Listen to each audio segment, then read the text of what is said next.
तुम्हाला ही झणझणीत काळं चिकन आणि तर्रीदार रस्सा बनवायचा आहे का? तर ही रील शेवटपर्यंत नक्की पहा. एका मिक्सिंग जारमध्ये हिरव्या मिरच्या 5 ते 6, लसणाच्या पाकळ्या 1 इंच आलं आणि कोथिंबीर घालून हिरवं वाटण तयार करून घ्यायचं.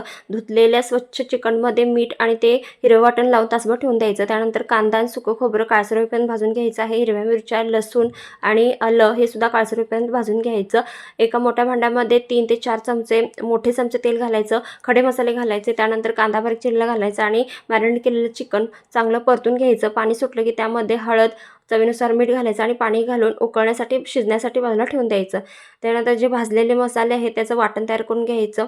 चिकन देखील शिजलेलं आहे. एका मोठ्या कढईमध्ये 3 मोठे चमचे तेल घालायचं. हे काळं वाटण चांगलं परतून घ्यायचं. त्यामध्ये लाल तिखट, हळद आणि गरम मसाला घालायचा आणि तेल सुटेपर्यंत हे वाटण भाजून घ्यायचं. थोडंसं वाटण रश्श्यासाठी बाजूला काढून घ्यायचं. उरलेल्या मसाल्यामध्ये चिकन परतून घ्यायचं आणि यामध्ये हा मसाला घालून चांगलं मस्त उकळी आणायची आणि ते आपला तर्रीदार रस्सा आणि झणझणीत चिकन तयार होतो. पटकन फॉलो करा.